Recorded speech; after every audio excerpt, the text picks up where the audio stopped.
Magandang araw po sa inyong lahat.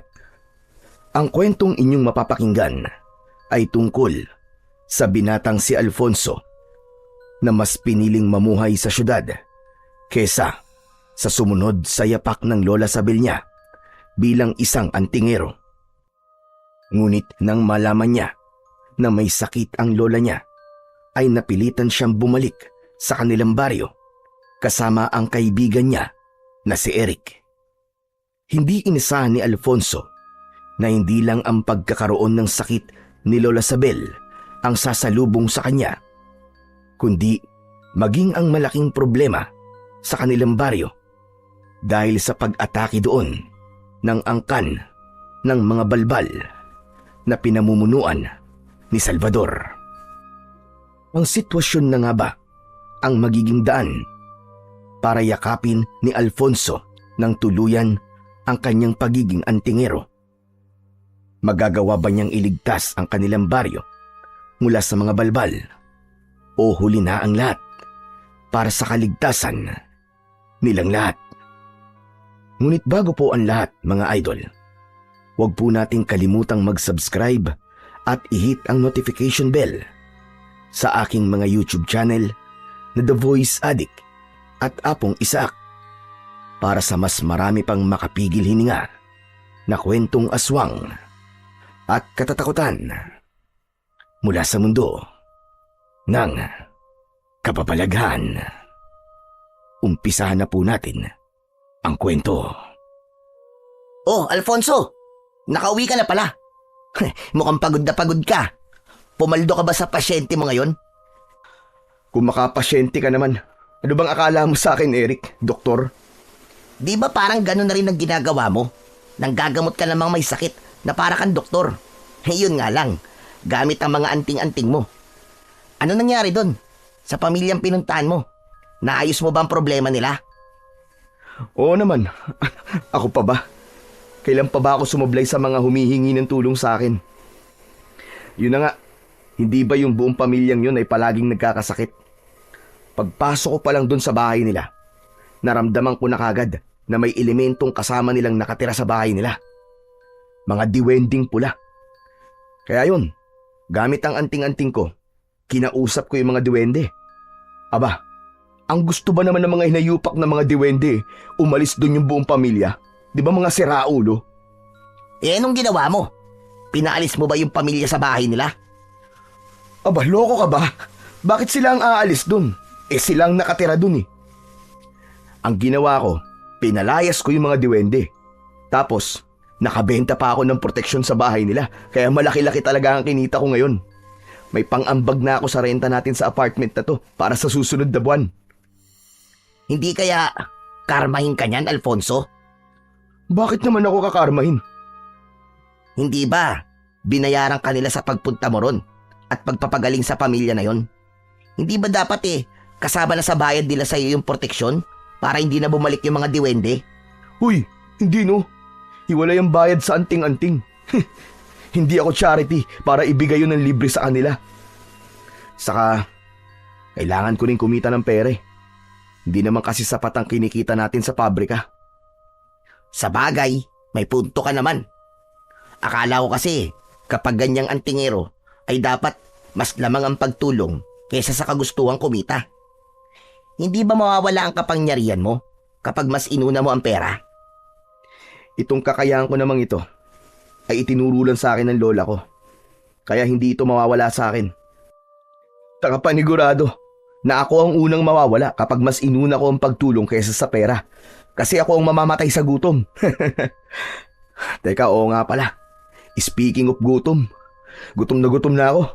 Gusto mo ba sumama sa akin sa karinderya sa labas? Kumain tayo. Nagugutom na ako eh. Naku, wag na. Nagtitipid ako, tol eh. Magbubukas na lang ako ng sardinas. Ano ka ba, libre ko. Akong bahala sa'yo. Talaga? Eh, kung ganun, sige ba? Eh, sandali lang ha. Magpapalit lang ako ng damit.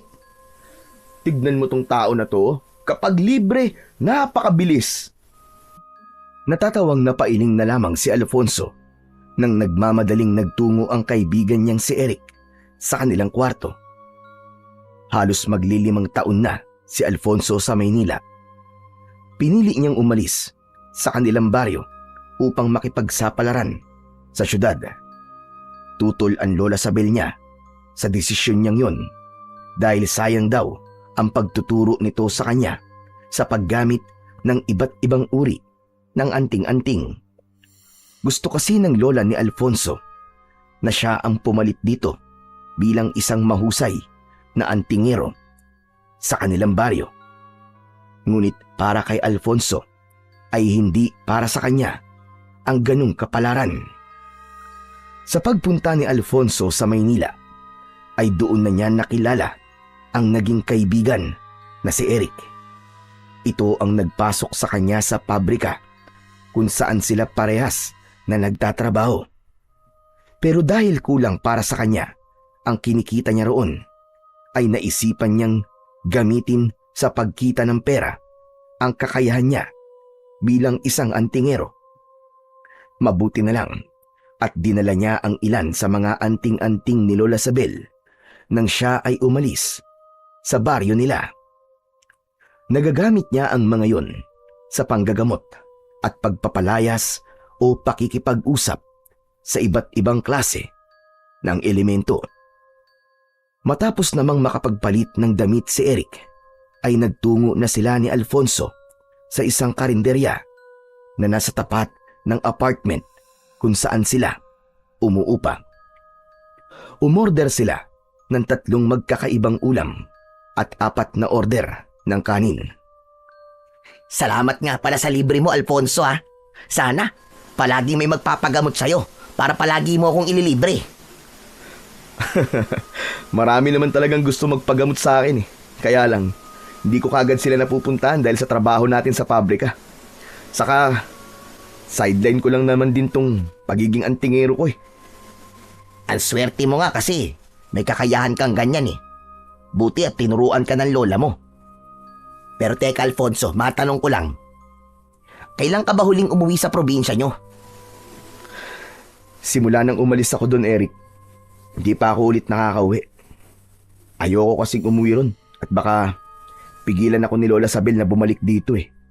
Hindi ba nasabi ko na sa'yo na ayaw niya na magpunta ako rito sa Maynila kasi ang gusto niya, sumunod ako sa yapak niya. Para ka na rin namang sumusunod sa yapak niya, di ba? Kasi ginagamit mo ang pagiging antingero mo rito sa Maynila. Iba kasi ang gusto ni Lola Sabel eh. Gusto niya na ialay ko ang buhay ko sa pagtulong sa mga tao sa baryo namin. Alam mo yun, yung kapag merong may sakit ay kailangan gamutin nang hindi ako umaasa na babayaran ako. Kapag may aswang, kailangan kong harapin o kaya labanan. At wala rin akong bayad na makukuha doon ha. Paano naman ako mabubuhay ng ganong setup, di ba? Isipin mo nga. Teka. Aswang? May aswang sa baryo nyo, tol? Nung bata pa ako meron. Pero ngayon, sa tingin ko wala na. Wow! Alam mo, gusto ko makakita ng aswang sa totoong buhay eh. Yung bang personal? Naniniwala kasi ako sa mga ganyang bagay, tol. Alam mo namang mahilig ako manood ng mga nakakatakot na pelikula, di ba? Eric, kung ako sa'yo, wag mo nang pangarapin na makakita ka ng aswang sa totoong buhay. At baka habang buhay kang bangungutin. Bakit? Nakakita ka na ba ng aswang?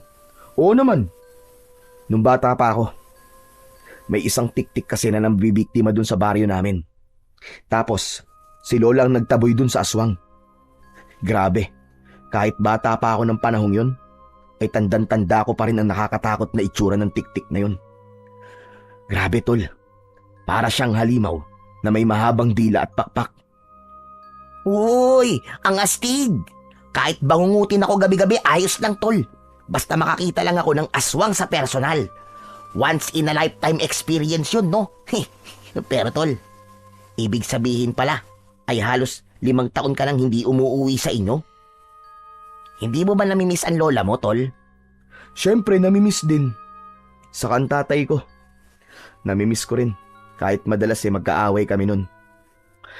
Pero saka na ako uuwi sa amin kapag mayaman na ako. Ang gusto ko kasi kapag umuwi ako ron, ay may sarili na akong sasakyan. Tapos, pagtitinginan ako ng lahat ng mga tao sa amin. Grabe, Sumobra ka naman yata sa yabang, tol. Kung meron ka namang ipagyayabang, di ipagyabang mo na, di ba? Sa bagay. Pero paano ka naman yayaman yan? Hindi ka yayaman sa pagtatrabaho sa pabrika. Kaya nga nag-iipon ako ng pera na pang-asikaso sa pagtatrabaho ko sa abroad. Doon, siguradong makakaipon ako ng malaking halaga at yayaman ako. Tama ka. Wala talagang pag-asenso sa mga kagaya natin dito sa Pilipinas. Kailangan mo talagang mangibang bansa at matutong magtipid sa pera. Siyempre, kailangan mo ring mag-ipon. Hindi na nagsalita si Alfonso at itinuon na lamang niya ang kanyang atensyon sa pagkain. Ngunit habang kumakain siya, ay hindi niya naiwasang maalala ang kanyang Lola Sabel at ang tatay niyang si Ruel. Sa dalawa ay mas malapit siya sa lola niya. Masyado kasing istrikto ang tatay niya, kaya lumaki siya na malayo ang loob dito. Madalas pa silang magkaaway noon at nagkakasagutan. Isa rin yun sa dahilan kung bakit ninais niyang makaalis sa lugar nila. Alam niya na ang paglayo sa pamilya niya ay isang malaking hakbang upang matuto siyang tumayo sa sarili niyang mga paa nang walang nagsasabi kung ano ang mga dapat o hindi niya dapat gawin. Kinabukasan ay maagang nagising sina Alfonso at Eric para pumasok sa pabrika. Pagdating nila sa pabrika ay agad silang nagsimulang magtrabaho. Magkaiba ng pwesto ang dalawa, kaya tuwing break time lamang sila nagkikita sa kantin. Nang sumapit ang break time, ay nagpunta si Alfonso sa kantin at nakita niya si Eric na mag-isang kumakain sa lamesang nasa sulok. Napansin niya na tila hindi maganda ang timpla ng kanyang kaibigan. Matapos umorder ng pagkain, ay nilapitan ni Alfonso si Eric. Umupo siya sa harapan nito. Oh, ano nangyari? Bakit ang haba-haba ng uso mo kanina pa?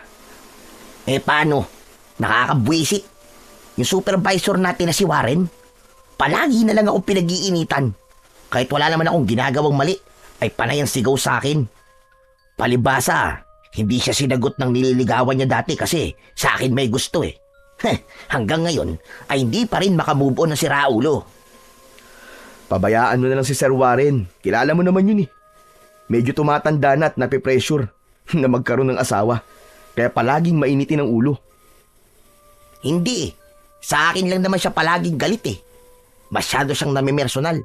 Alam mo tol, sa totoo lang, matagal ko nang gustong mag-resign dito eh. Dahil sa Warren na yun.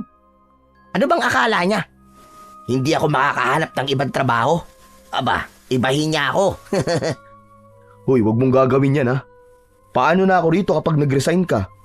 Ikaw na nga lang ang kaibigan ko rito tapos mawawala ka pa. Pagtiisan mo na lang yung tao. Anong tiis-tiis? Ang tagal ko na kayang nagtitiis sa kanya. Habaan mo na lang ang pasensya mo, tol. Ubus na ka mo ang pasensya ko sa kanya. Power tripping ang ginagawa niya sa akin eh. Tol, tanong lang. Wala ka bang anting-anting o ritual na alam para bumait sa akin yung Warren na yon? Yung tipong kahit pa ako ay didilaan niya. Hoy, wag kang maingay. Baka mamaya may makarinig sa'yo eh. Baka isipin pa nila mangkukulam ako eh. Saka wala akong ganung kakayahan. Ang alam ko lang ay manggamot ng mga may sakit at magpalayas ng mga elemento. Basta. Magre-resign na talaga ako. Hindi ko na kaya ang kasamaan ng ugali ng Warren na yon. Siraulo siya. Napapangiting na pailing na lang si Alfonso sa huling sinabi ni Eric. Hindi niya sineryoso ang sinabi ng kaibigan na magre-resign na ito dahil alam niya na hindi ito pwedeng mawalan ng trabaho dahil buwan-buwan itong nagpapadala ng pera sa pamilya nito na nasa probinsya. Ngunit nagkamali si Alfonso sa akala na hindi seryoso si Eric sa sinabi nito na magre-resign na ito sa trabaho. Dahil ng sumunod na araw ay hindi na ito bumangon sa pagkakahiga. Hoy Eric, tumayo ka na dyan at mag-aasikaso pa tayo sa pagpasok sa trabaho. Hindi na, ayoko nang pumasok sa pabrika. Di ba sabi ko sa'yo magre-resign na ako? Ano? Aba, seryoso ka ba dyan? Seryoso ako, tol. Ayoko nang makita ang pagmumukha ng Warren na yun. At baka magdilim lang ang paningin ko kung ano pang magawa ko sa kanya. Ayoko maging kriminal nang dahil sa taong yun. Pambihira. Akala ko nagbibiro ka lang. Paano kung magre-resign ka? Paano ang pagpapadala mo ng pera sa pamilya mo? May ipon naman ako Yun na lang muna ang gagamitin ko sa pagpapadala at paghahanap ng panibagong trabaho. Anak ka talaga ng nanay mo. Di nawalan ako ng kaibigan sa pabrika. Hayaan mo na. Magkikita pa rin naman tayo dito sa apartment Kahit na. Iba pa rin kapag may kaibigan ka sa trabaho. Saka talagang ngayon ka na magre-resign? Di ahol na ang labas mo niyan. Wala kang makukuhang back pay. Sayang din yun, tol. Sus, magkano lang naman din ang makukuha kong back pay. Ibigay na lang nila kay Warren at baka matuwa pa yung siraulong yun. Sige, ikaw ang bahala. Hindi na kita pipilitin na wag mag-resign kasi mukhang desidido ka ni. O siya, ikaw na munang bahala dito sa apartment at mag-aasikaso na ako pagpasok. Malungkot si Alfonso sa pagre-resign na ginawa ni Eric, kaya wala na siyang kaibigan sa trabaho. Pero alam niya na wala siyang magagawa para magbago pa ang desisyon ng kaibigan niya. Kahit paano ay naiintindihan niya ito dahil siya mismo ay saksi kapag sinisigawan at pinapahiya ito ng supervisor nila na si Warren. Tao lang din si Eric at kahit anong pagtitiis na gawin ito ay napupuno rin ito. Unang araw pa lang na pumasok si Alfonso sa trabaho na wala si Eric ay ramdam niya na kagad ang kawalan nito. Mag-isa siyang kumain sa kantin kaya wala siyang nakakakwentuhan. Sa pag-uwi naman niya ay wala rin siyang katabi sa shuttle bus. Kaya naman nang nakauwi na siya sa apartment at nakita niya si Eric na nanonood ng TV ay hindi niya napigilan ang mapangiti. Grabe tol, ang boring sa pabrika kapag wala ka. Ay, mapapanisan ako ng laway dun kasi wala akong kausap Ayos lang yan. Kapag tumagal masasanay ka rin naman. O kaya kung gusto mo, mag-resign ka na lang din katulad ko. Tapos maghanap tayo ng ibang kumpanya o pabrika para magkasama ulit tayo sa trabaho. Loko ka, hindi pwede. Ang hirap-hirap maghanap ng trabaho ngayon, no? Lalo na sa kagaya natin na hindi nakapagtapos ng kolehiyo. Magtitiis na lang muna ako. Tama ka rin naman siguro na masasanay din ako doon. Sa una lang talaga nakakapanibago. Ikaw ang bahala. Ako naman nagsasuggest lang. Ay, oo nga pala. May dumating kang sulat. Binuksan ni Eric ang drawer na malapit sa sofa.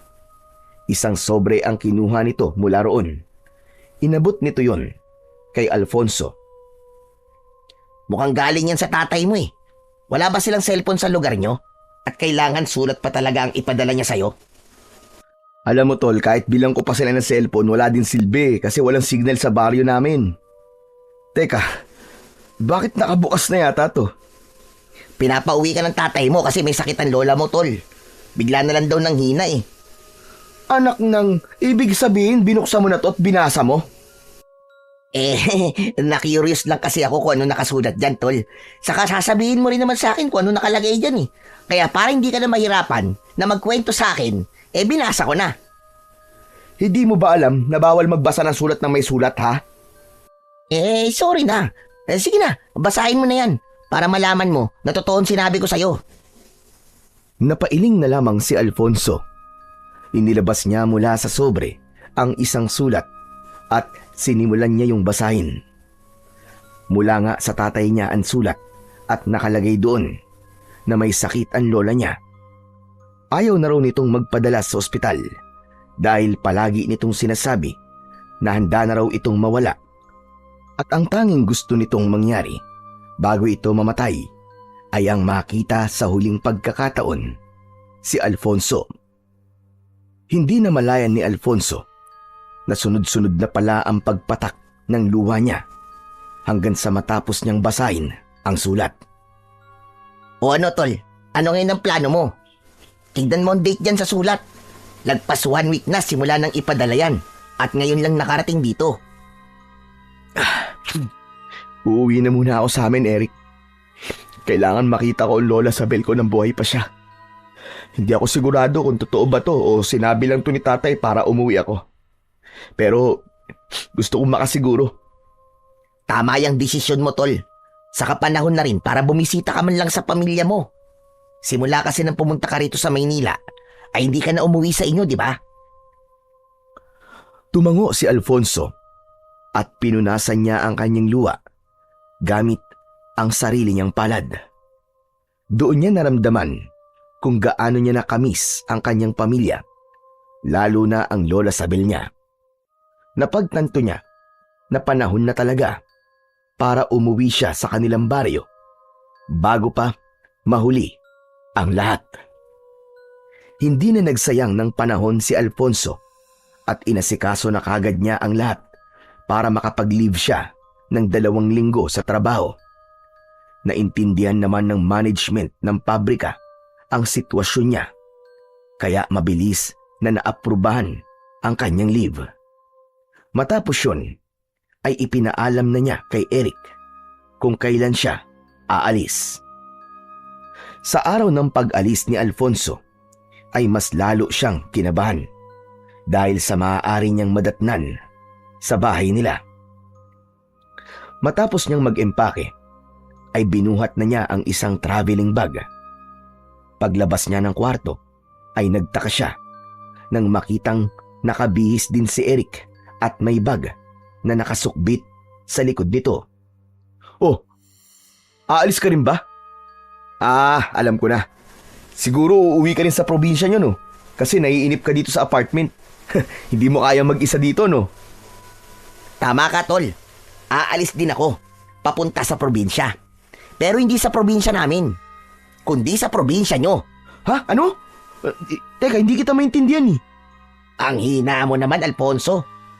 Ibig sabihin, sasama ako sa'yo. At bakit ka naman sasama sa akin? Ano naman gagawin mo ron? Tulad na sinabi mo, ayoko mag-isa dito sa apartment ng 2 linggo lang. Maiinip lang ako rito. Saka naisip ko na kailangan mo ng moral support sa pag-uwi mo sa inyo. Sino pa ba ang magbibigay sa'yo nun? Kundi ang nag-iisa mong kaibigan. Di ba? O bakit? Ayaw mo ba akong isama? Hindi naman sa ayaw ko, pero hindi ako magpupunta ron para magbakasyon. Alam mo naman ang dahilan kung bakit ako uuwi sa amin, pambihira ka, oo. Alam ko nga. Pero ikaw, hindi ka magbabakasyon, pero ako, magbabakasyon ako doon. Saka, matagal ko na rin gustong makapunta sa lugar nyo eh. Hindi ba ang sabi mo may magandang talon doon? Gusto kong makita yun, tol. Ano? Pumayag ka na kasi. Sa tingin mo ba makakatanggi pa ako? Nakaimpake ka na. Mas nauna ka pa yatang mag-impake kaysa sa akin eh. Ang totoo niyan, kagabi pa ako nag-impake para hindi ka na makatanggi. O, kita mo na? Sige na. Sumama ka na sa akin. Sayang naman yung pag-iimpake mo kung hindi kita isasama. O tara na. Mahaba pa ang biyahe natin papunta ron. Wala nang nagawa si Alfonso, kundi hayaan si Eric na sumama sa kanya. Naisip niya rin na mas maganda kung kasama niya ang kaibigan niya para hindi siya masyadong mainip sa mahabang biyahe. Unang sumakay ng bus sina Alfonso at Eric. Inabot sila ng halos 8 oras sa bus bago sila bumaba sa isang lumang bus station. Matapos yun, ay umarkila sila ng isang tricycle na siyang maghahatid sa kanila sa mismong baryo kung saan nakatira si Alfonso. Habang paikli ng paikli ang distansya nila sa bahay ni na Alfonso, ay unti-unti nang naging pamilyar kay Alfonso ang dinadaanan nila. Maraming samot-saring alaala ang bumalik sa kanyang isipan. Mga alaala na mula pa noong kabataan niya hanggang sa tuluyan siyang nagbinata. Hindi nagtagal ay huminto na ang tricycle sa tapat ng isang bahay na may katamtamang laki na nasa gitna ng isang malawak na bakuran. Sa paligid ng bahay ay may mga nakatanim na mga puno at iba't ibang uri ng mga halaman. Bumaba na si Alfonso at Eric matapos nilang magbayad sa tricycle driver. Kahit nakaalis na ang tricycle, ay nanatiling nakatayo si Alfonso sa harapan ng kanilang bahay na wala pa ring pinagbago. O ano, tol? Tatayo na lang ba tayo rito o papasok na tayo sa bahay nyo? Napakainit dito, oh. Ang sakit sa balat ng sikat ng araw. Sige, tara na tol. Naunang naglakad si Alfonso. Nakabukas ang pinto ng bahay at nang sumilip siya ay wala siyang nakitang tao. Tuluyan na siyang pumasok habang nakasunod si Eric sa kanya. Nagulat sila nang may isang matangkad na lalaki ang biglang pumasok. Pawisan ang lalaki. May dala yung palakol. Natakot si Eric at nagtago ito sa likod ni Alfonso. Ano ka ba? Huwag kang matakot. Tatay ko yan, si Raulo. Ay, ganun ba? Akala ko kasi kung sino eh. Parang si Mananabas eh. May dala kasi siyang palakol. Alfonso, nandito ka na pala. Kanina ka pa ba? Hindi naman po. Kakarating lang po namin. Tay, ito nga po pala si Eric, kaibigan ko. Eric, siya ang tatay ko, si Mang Roel. Nice to meet you po, boss. Kumain na ba kayong dalawa? May pagkain pa sa kusina. Sandali lang at ipaghahanda ko muna kayo. Mamaya na po kami kakain, Tay. Gusto ko po munang makita si Lola. Tol, nagugutom na ako eh. Kanina pa kumakalaman mura ako eh. Sige, ikaw na lang munang maunang kumain, Tol. Busog pa naman ako eh. Kung gano'n na ipaghahain ko ang kaibigan mo ng pagkain. Si nanay nasa kwarto niya. Alam ko natutulog siya sa oras na to. Pero pwede mo naman siyang silipin. Sige po, Tay. Pupuntahan ko po muna si Lola. Ibinaba ni Alfonso ang kanyang bag sa upuan na nasa sala. Dumiretso siya sa tapat ng nakasaradong pinto. Huminga siya ng malalim bago niya yung binuksan. Bahagya siyang naluwa nang makita niya si Lola Sabel na natutulog sa papag. Napakalayo na ng itsura nito nung huli niya itong makita. Malaki ang ipinayat ni Lola Sabel at mas dumami ang puting buhok nito. Pumasok na si Alfonso sa naturang silid at maingat niyang isinara ang pinto. Humakbang siya palapit kay Lola Sabel at umupo siya sa gilid ng papag habang hindi niya inaalis ang tingin sa muka ng matanda. Hinawakan niya ang isang kamay ni Lola Sabel at doon na tuluyang nalaglag ang mga luha ni Alfonso.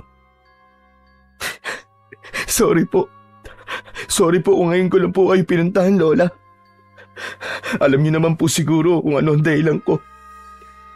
Sorry po kung hindi ko po naisip na tumatanda na po pala kayo. Nagising si Lola Sabel at hindi ito makapaniwala nang nakita nito ang apo na si Alfonso. Namilog ang mga mata ng matanda. Diyos ka pa! Totoo ba ito? Nananaginip lamang ako. Ikaw ba talaga yan? Apo!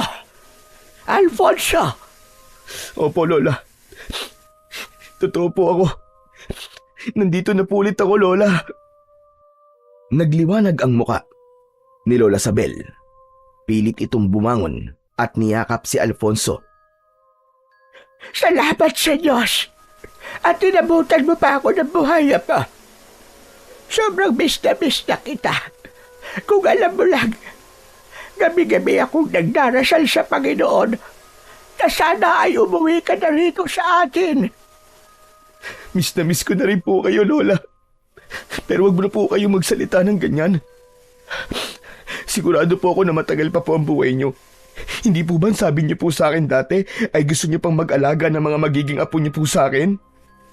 Sinabi ko nga yun.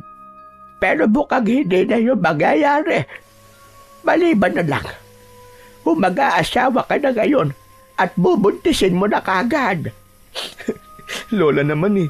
Hindi pa rin kayo nagbabago, palabiro pa rin kayo eh. Bakit na nga pala narito? Sinulatan po kasi ako ni Tatay Lola at sinabi niya po sa akin ang kalagayan niyo.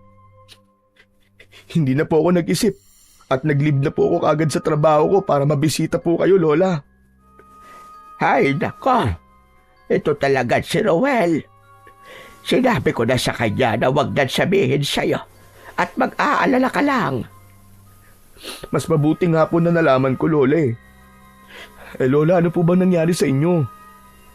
Sa totoo lang, ay hindi ko alam pero sigurado ako na marami na akong kung anong sakit sa aking katawan.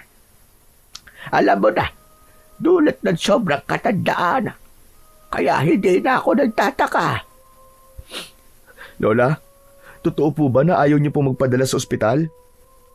Oo, apo. Ayoko sa ospital. Pakiramdam ko ay mas lalong mapapadali ang buhay ko roon. Pero Lola, mas maganda po doon kung matitignan po kayo ng mga doktor. Para malaman po natin kung ano po ba talaga ang sakit nyo at kung ano pong gamutan ang kailangan gawin sa inyo, Lola. Kung iniisip nyo naman po ang pambayad ay wag po kayo mag-alala. Kasi meron po akong health card.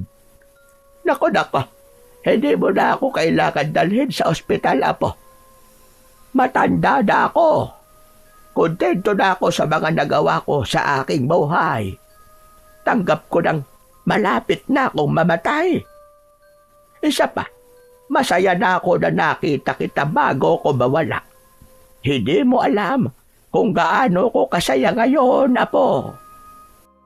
Habang nakatingin si Alfonso kay Lola Sabel, ay walang tigil ang pag-agos ng mga luha niya.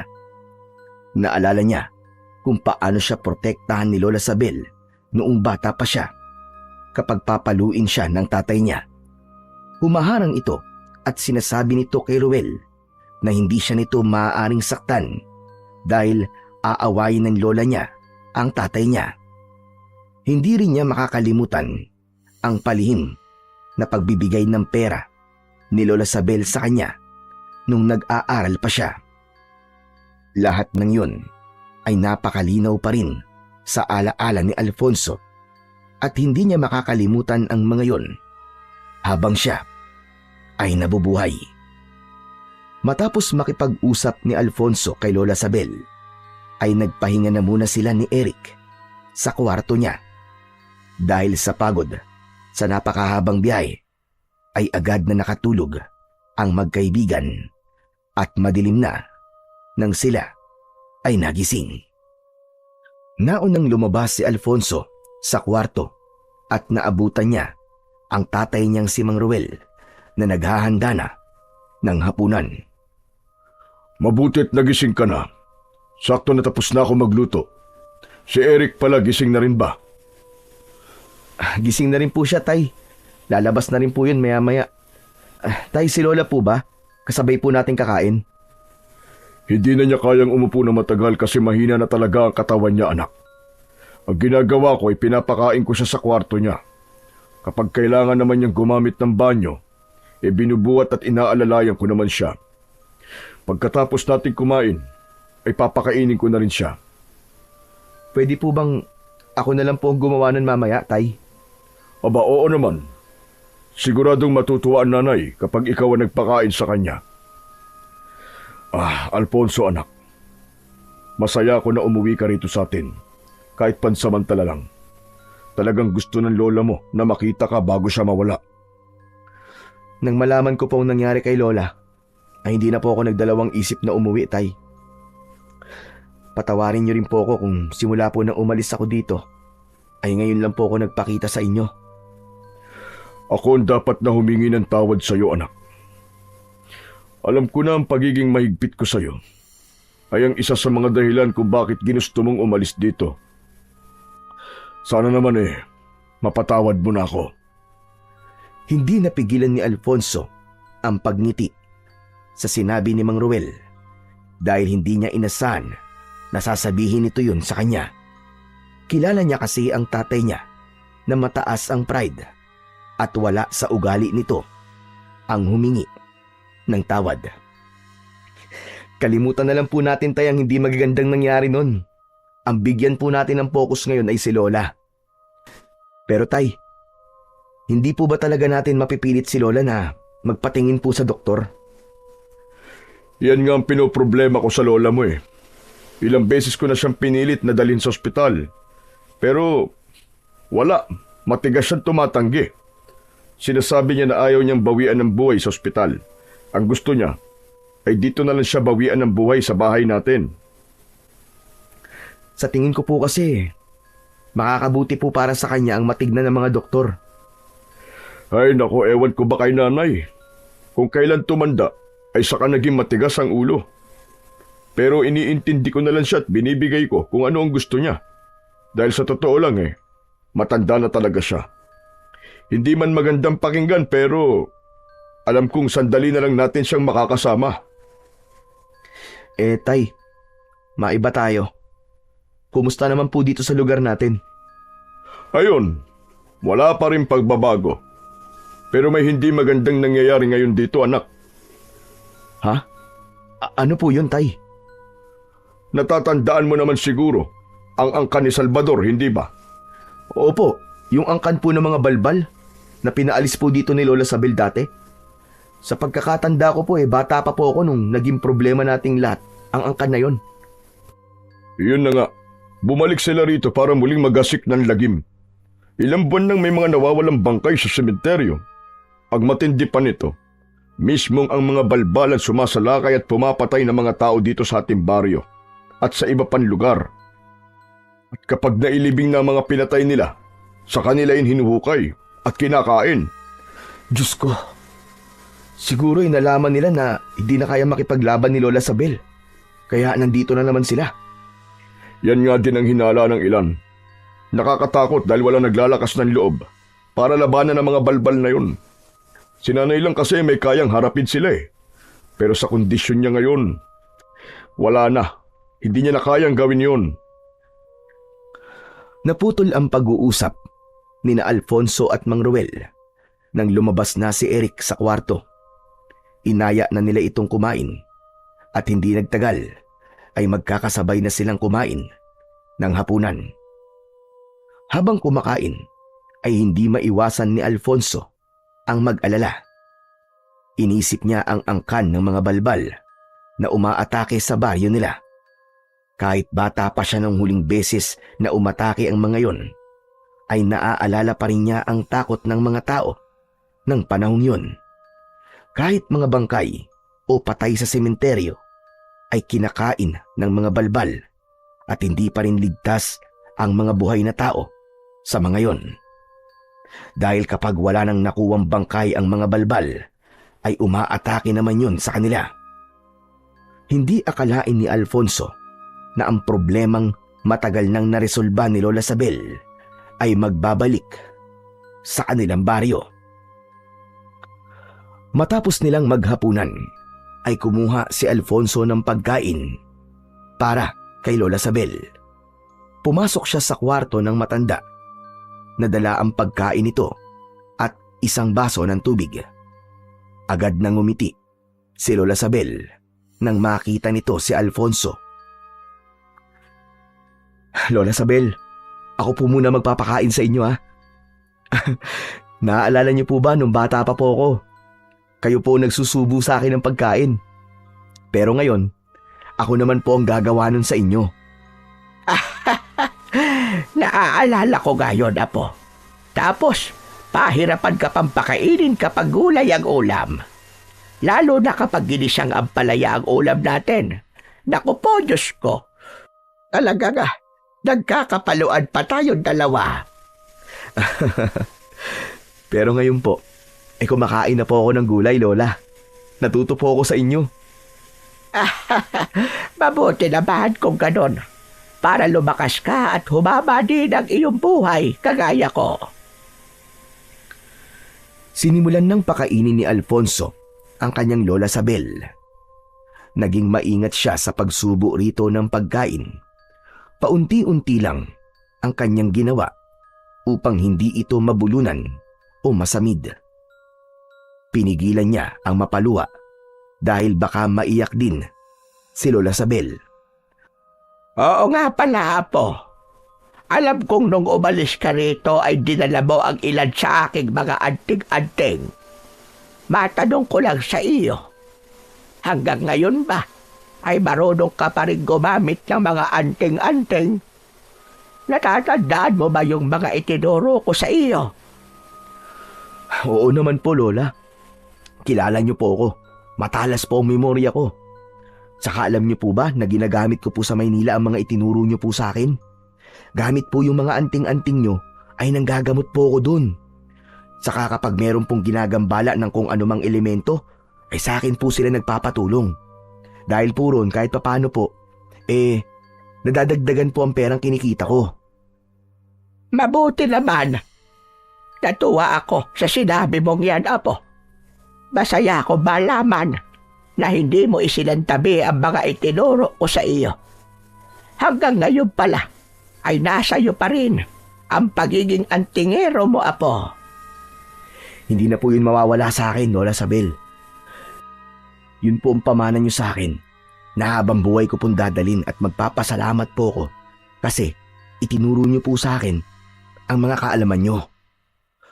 Pero, Apo, kailangan ng baryong ito ang kagaya mo. Lola, hindi po ba sinabi ko na po sa inyo bago ako umalis noon na ayoko pong maging kagaya niyo? Hindi naman po sa minamaliit ko po ang inyong ginagawa. Pero alam ko po na iba po ang landas sa tatahakin ko. Gusto ko pong magkaroon ng isang normal na trabaho. Naiintindihan kita. Sa tagal mong nawala rito, ay tinanggap kong hindi ka magiging kagaya ko. Ang ibig ko sabihin ay kailangan ka ngayon ng ating baryo. Sumasalakay na naman dito sila Salvador. Yun nga po Nasabi nga po sa akin ni tatay ang bagay na yan. Apo, sa iyo ko lang itinuro ang lahat ng aking nalalaman. Ikaw lang ang tanging may alam kung paano gagamitin ang lahat ng aking mga anting-anting. At totoo dyan, itinuro ko sa iyo ang aking mga nalalaman dahil may pakiramdam ako na darating ang ganitong problema sa ating baryo. Kailangan ka namin, Alfonso. Ikaw lang ang may kakayahang humarap sa mga balbal. Pero, Lola, wala po akong karanasan sa pakikipaglaban sa mga ganong uri ng aswang Ngunit may kaalaman ka sa paggamit ng anting-anting. Gamitin mo ang kaalamang yon para matapos na ang problema sa baryong ito. Nakakaawa ang mga bangkay ng mga namayapa dating kababayan na nilalapastakan ng mga balbal. Gusto mo bang kapag ako naman ang namatay, ay kakainin din ng mga balbal ang aking katawan? Aba, hindi po. Hindi po ako papayag na gawin nila yun sa inyo, Lola. Saka, Lola, hindi pa po kayo mamamatay. Malakas po ang aking kutob na mahaba pa po ang buhay nyo. Hindi rin natin masasabi ang mga pwedeng mangyari sa susunod na mga araw. Maaaring bukas o makalawa ay mababaalam na ako. Kaya wala akong ibang hiling kundi ang harapin mo at ubusin mo ang angkan ng mga balbal. Hindi lang para sa ating pamilya, Apo, kundi para sa ating baryo. Nakikiusap ako sa iyo, Apo. Iligtas mo kaming lahat. Pag-iisipan ko po ang gusto niyong gawin ko, Lola. Sa ngayon po, hindi ko pa po kayang magdesisyon tungkol po sa bagay na yan. Pasensya na po kayo. Pakinggan mo ang sinasabi nito, Apo. ang sinasabi ng puso mo. At yan ang sundin mo. Hindi ka magkakamali. Maniwala ka sa akin. Matamis na ngumiti si Lola Sabel kay Alfonso. Gumanti naman siya ng ngiti sa matanda at tinapos na niya ang pagpapakain dito. Pagkatapos kumain ni Lola Sabel, ay pinainom naman ito ng gamot ni Mang Ruel. Habang si Alfonso ay lumabas ng bahay, tumayo siya sa tabi ng puno at doon siya nanigarilyo. Nakakailang buga pa lang siya nang lumapit sa kanya ang kaibigang si Eric. Uy, parang ang tagal na nung huling beses kitang nakitang nagyosi ah. Saka, alam ko kapag naninigarilyo ka, ay kinakabahan ka o tensyonado ka. Teka, may problema ka ba, tol? Meron, Rick. Masaya naman ako na nakita ko ulit si Lola at si Tatay. Pero parang nagsisisi na ako na umuwi pa ako rito, tol. Aba, bakit naman? Dahil ba ron sa angkan ng mga balbal? Teka, paano mo nalaman ng tungkol dyan? Narinig ko yung pinag-uusapan nyo kanina ng tatay mo eh. Ang lakas kasi ng boses nyo kaya hanggang sa kwarto mo ay dinig na dinig ko. Ano ba yung balbal na yon? Ikaw talaga napaka-chismoso mo. Pero sige, sasabihin ko sa'yo. Isa silang uri ng aswang na kumakain ng bangkay ng mga tao. Minsan sa sementeryo sila kumukuha kapag gutom na gutom sila. Pero mas gusto nila yung katawan ng isang tao na pinaglalamayan pa lamang. May kakayahan silang kunin ng bangkay ng pinaglalamayan tapos yung nasa kabaong ay pinapalitan nila ng katawan ng saging. Pero ang tingin ng mga tao sa katawan ng saging ay katawan pa rin ng taong namatay. Dito sa amin, pinaniniwalaan na kapag naghihinala ka na pinalitan ng balbal ng katawan ng saging, ang bangkay ay kailangan sabuyan mo agad ng asin ng bangkay para bumalik yon sa pagiging katawan ng puno ng saging. Wow! May pagka-magician pala yung mga balbal na yan, ano? Kaya nilang linlangin ng mata nating mga tao. Sinabi mo pa. Ano pala yung problemang sinasabi mo? Bakit nasabi mong nagsisisi ka na bumalik ka rito? Paano? Si Lola Sabel kasi. Gusto niya nalabanan ko yung mga balbal na yun gamit ang mga anting-anting niya. Tol, hindi sa'yo akong tumulong. Mahal ko rin naman ang baryong to, sobra. Pero wala akong kasanayan sa pakikipaglaban sa mga aswang at alam kong hindi sapat ang mga anting-anting para matalo ko sila. Talagang pinipilit ako ni Lola eh. Noon kasi, napalayas na ni Lola Sabel ang angka ng mga balbal na yun.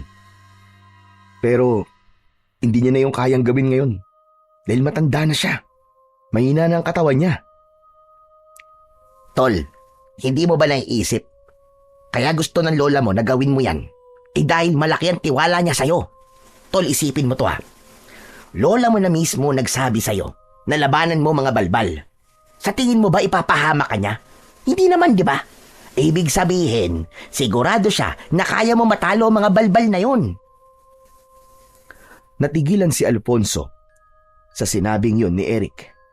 Nakuha niya ang punto ng kanyang kaibigan. Doon lang niya napagtanto kung gaano katindi ang kagustuhan ni Lola Sabel na maging mapayapa ng muli ang kanilang baryo. Kaya naman, unti-unti nang nagbago ang kanyang isip at tila may maliit na boses na bumubulong sa kanya na kailangan niya ng sundin ang gusto ni Lola Sabel. Bago matulog, ay pinag-isipan ni Alfonso ng gusto kung dapat ba niyang harapin ang mga balbal. Hindi pa rin siya makapagdesisyon sa kung ano ang dapat niyang gawin. Nakatulugan na lang niya ang pag-iisip nang wala pa siyang nagiging buong desisyon. Kinabukasan ng umaga, napansin ni Alfonso na tahimik ang tatay niya kaya hindi niya napigilan ang mag-usisa. Tay, okay ka lang po ba? Kanina pa po kasi kayo nakatulala eh. Hindi niyo na po nagalaw yung kape niyo. Malamig na po yan.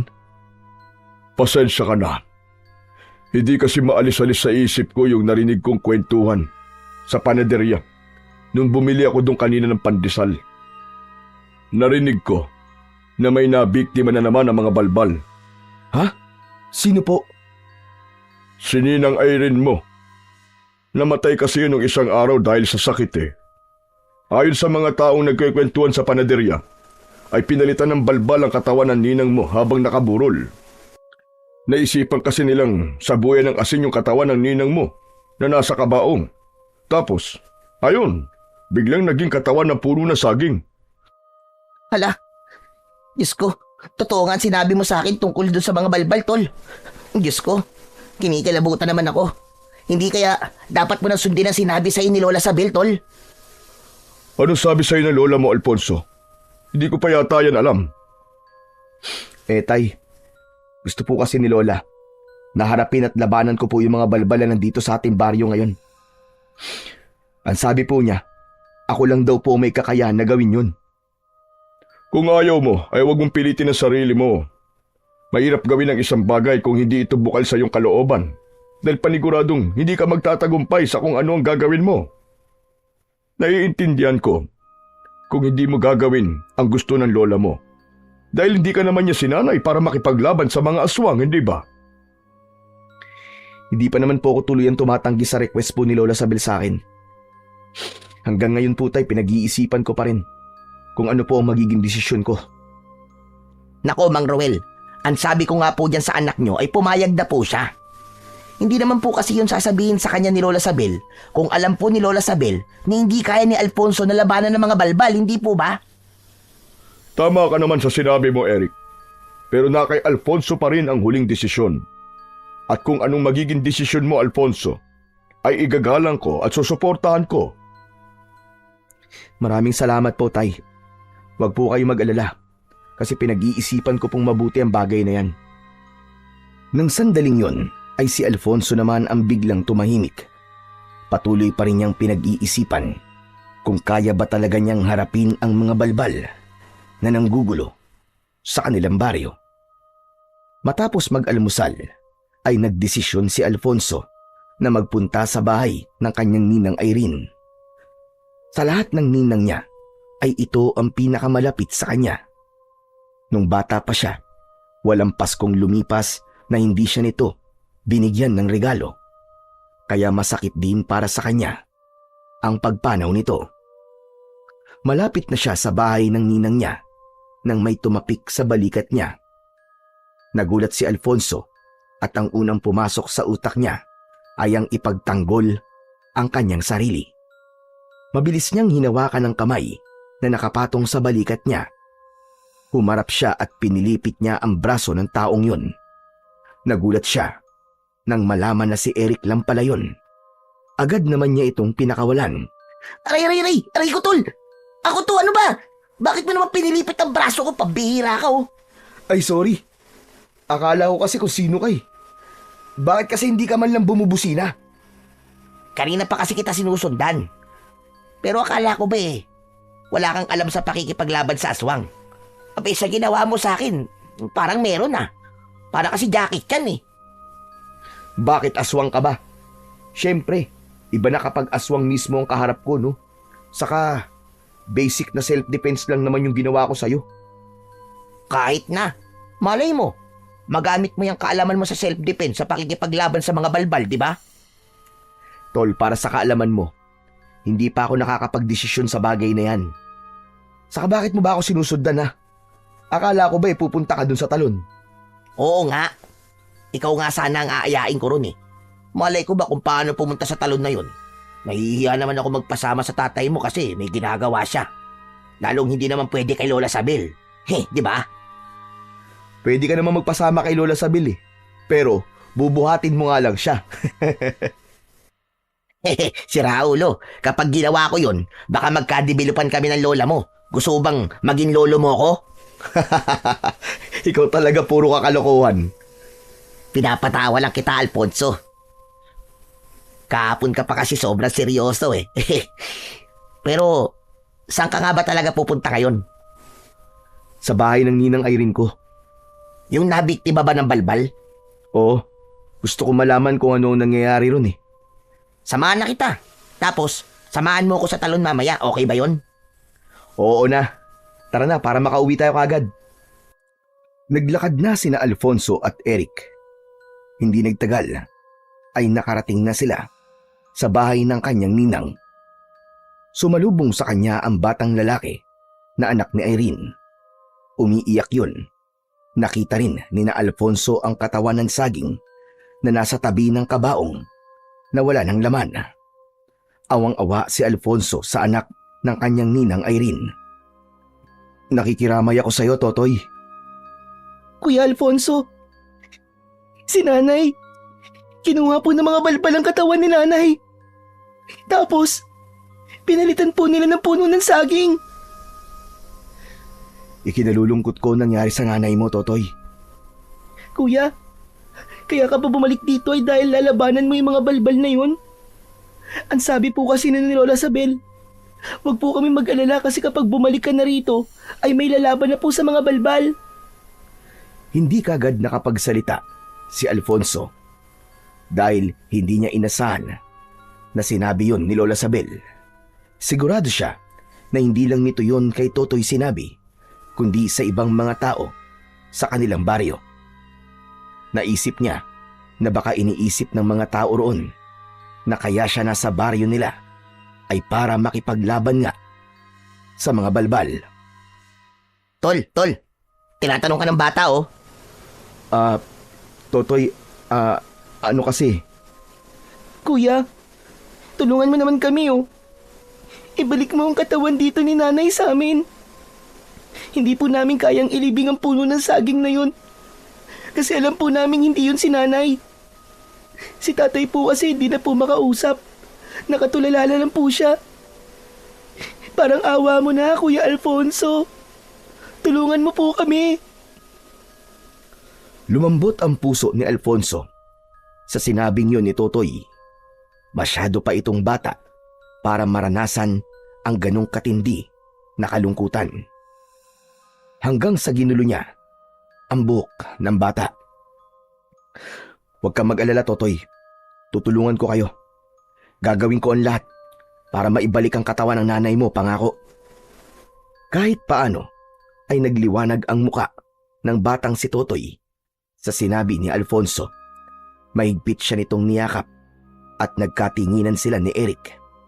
Kahit si Eric ay hindi makapaniwala sa naging desisyon ni Alfonso. Matapos yun, ay sinamahan na ni Alfonso ang kaibigang si Eric sa talon na nasa loob ng gubat. Hinayaan niya na maligo ang kaibigan niya sa malamig na tubig habang siya naman ay nakaupo lang sa malapad na bato.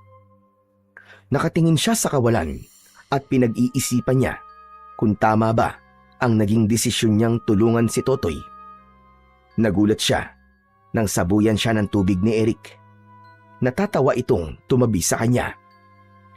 Ang lalim pala nitong talon nyo. Pero mas malalim yung iniisip mo, Tol ah. Iniisip mo na ba kung paano mo tutuparin yung ipinangako mo kay Totoy? Oo, Tol. Pero sa totoo lang, napasubo lang ako eh. Naawa lang ako doon sa bata. Naramdaman ko na gusto talaga niyang maibalik ang katawan ni Ninang Irene. Ayoko namang malungkot siya kaya pumayag na ako sa gusto niya. Bata lang pala magpapatiklop sa'yo eh. Siyempre bata yun eh. Naging bata rin naman ako. At talagang masakit ang pinagdadaanan ngayon ni Totoy.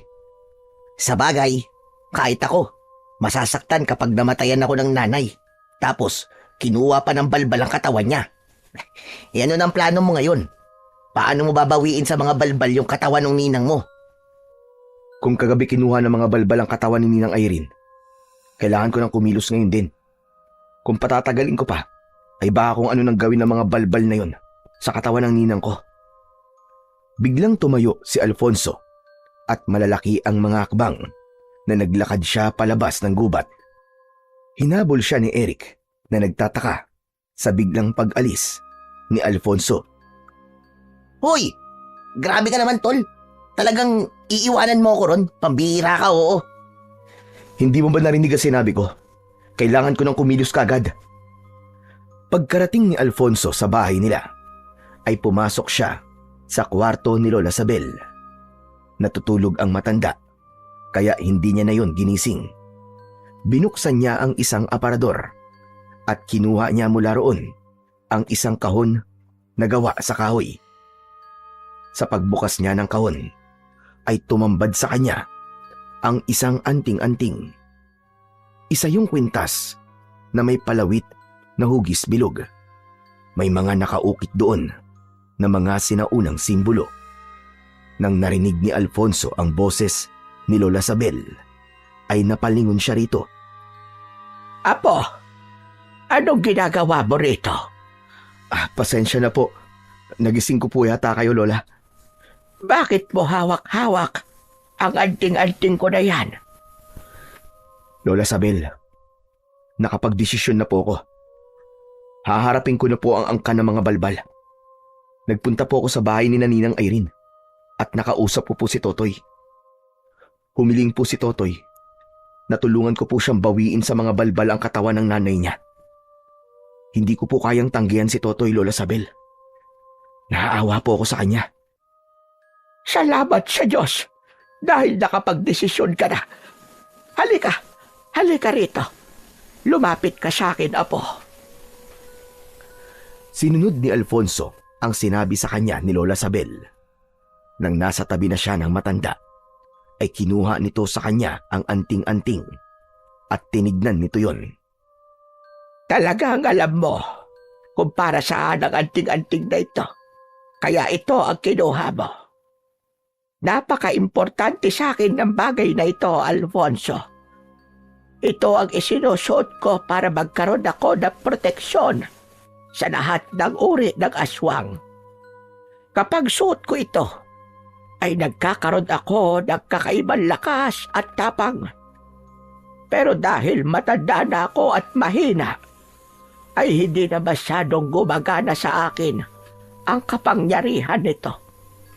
Kaya naisip ko na nararapat na magkaroon na ito ng bagong tagapangalaga. At ikaw yon, Apo. Pero Lola, wala po akong balak na kunin sa inyo ang anting-anting na yan. Kasi alam ko po kung gaano po yan kahalaga sa inyo. Hihiramin ko lang po yan, Lola Sabel. Hindi mo na ito kailangang hiramin. Dahil ipinagkakatiwala ko na ito sa iyo simula sa araw na ito.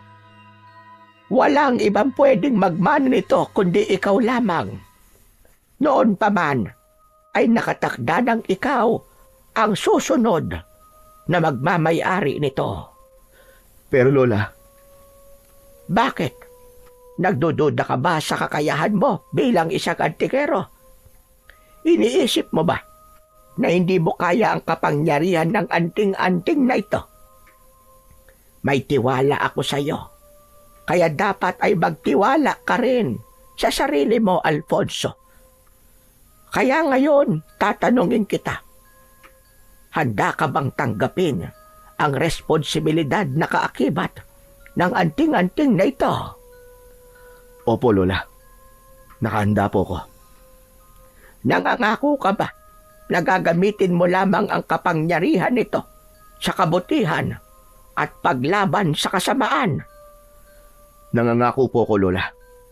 Kung ganon, ay ipinapasa ko na sa iyo ang pangangalaga sa anting-anting na ito. Ikinilong ni Lola Sabel ang anting-anting sa mga kamay nito. Binulungan nito yon habang nakapikit. Matapos yon, ay isinabit na ni Lola Sabel ang anting-anting sa leeg ni Alfonso. Napapikit ng sandali si Alfonso nang naramdaman niya ang pagdaloy ng kakaibang init sa buong katawan niya. Parang may maliit na bultahe ng kuryente ang kumiliti sa kanya at alam niya na yon ay isang indikasyon na tinanggap siya ng anting-anting bilang bago nitong tagapangalaga. Nakangiting hinawakan ni Lola Sabel ang isang kamay ni Alfonso at nagtama ang mga mata nilang dalawa. Nakita ni Alfonso sa mukha ng lola niya ang labis na kasiyahan at ang tiwala nito na magagawa niyang magtagumpay na talunin ang angkan ng mga balbal. Nang lumabas si Alfonso sa silid ni Lola Sabel, ay nakita niya sina Eric at Mang Ruel na nasa sala habang nag-uusap. Pagkakita sa kanya ni Mang Ruel, ay marahan itong tumayo habang nakatingin sa suot niyang anting-anting. Sandali. Totoo ba itong nakikita ko? Suot mo ang anting-anting ng lola mo na ginamit niya noon sa pakikipaglaban sa mga aswang? Opo, Tay. Ipinamana na po to sa akin ni Lola. Ako na po ang bago nitong tagapangalaga. Kung ganon, ay totoo ang sinabi sa akin ni Eric. Nalalabanan mo na mga balbal dahil sa naawa ka kay Totoy. Hindi ko po kasi kayang tanggihan si Totoy. Awang-awa po ako sa kanya, Tay. Halos hindi ko nga po siya matignan eh. Naiisip ko rin po na isa rin po to sa dahilan kung bakit kailangan kong bumalik dito.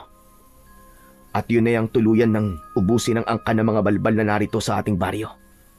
Dahil kung papalayasin lang natin ulit sila, ay malaki pa rin ang posibilidad na bumalik ulit sila rito. Kaya wala nang ibang paraan, kundi ay ang patayin silang lahat. Ngunit nag-aalala ko para sa iyo, anak. Pero gaya na sinabi ko sa iyo, kung ano ang maging desisyon mo ay susuportahan ko. Kaya hindi kita pipigilan sa gagawin mong yan. Malaki ang tiwala ko na magtatagumpay ka dahil mabuti ang iyong intensyon. Maraming salamat po, Tay. Malaking bagay po sa akin na alam kong may tiwala po kayo sa akin. Mas lalo pong lumakas ang loob ko na harapin ang mga balbal na yon. Pero kailangan ko na pong hanapin ang mga balbal kung nasan sila. Itatanong ko na rin po sa inyo kung alam niyo po kung saan po matatagpuan ang mga balbal.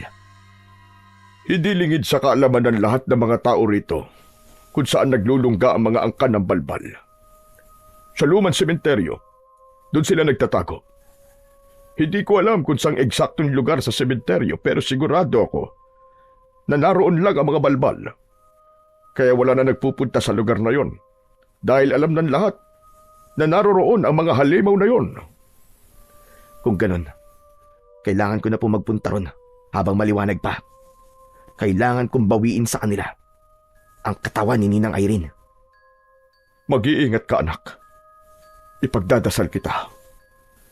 Matapos yon, ay nagpunta si Alfonso sa kusina at kinuha niya ang isang matalas na itak. Isinabit niya yon sa bewang niya.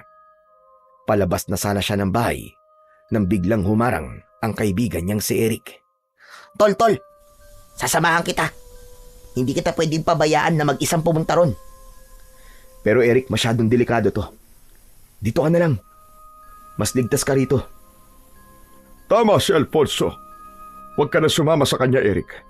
Bago sa'yo mga ganitong bagay, isa pa, bisita ka namin at hindi namin pwedeng hayaan na may masamang mangyari sa iyo. Pero Tol, Huwag ka mag-alala, Tol. Kaya ko to na mag-isa. Hindi masyadong malakas na uri ang aswang ng mga balbal. Tsaka sa suot ko na anting-anting ni Lola Sabel, sigurado ako na mapapatay ko sila kahit wala akong kasama. okay, sige. Dito na lang ako. Sasamahan ko na lang si Mang Roel na magdasal.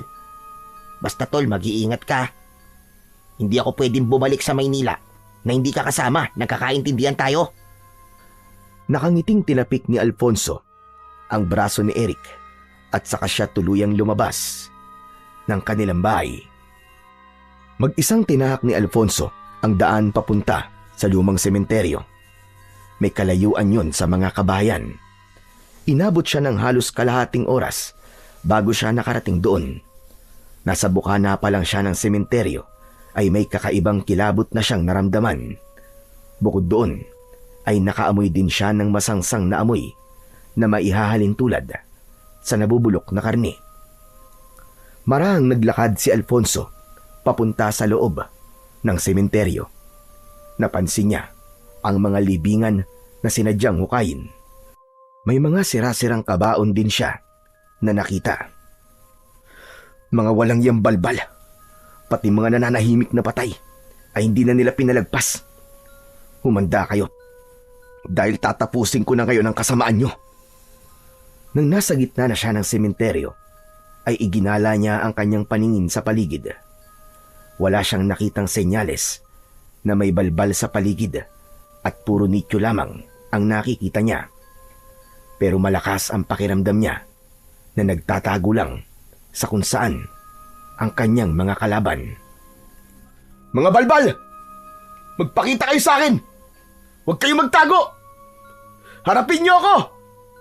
Tapusin na natin to! Katahimikan ng sagot na nakuha ni Alfonso. Nang sandaling yon ay palubog na ang araw, kaya unti-unti nang kumakalat ang dilim sa paligid. Alam niya na kapag tuluyang kumagat ang dilim ay mahihirapan na siyang labanan ang mga balbal. Ganun pa man, nagtiwala siya sa anting-anting na ipinamana sa kanya ng kanyang lola Sabel. Kung hindi kayo magpapakita sa akin, ay hahanapin ko kayo! Nagpatuloy sa paghahanap sa mga balbal si Alfonso. Sinabi niya sa kanyang sarili na hindi siya uuwi nang hindi niya nauubos ang mga aswang na namemerwisyo sa kanilang baryo. Kailangan din niyang tuparin ang ipinangako niya kay Totoy. Nababawiin niya sa mga balbal ang katawan ng nanay nito.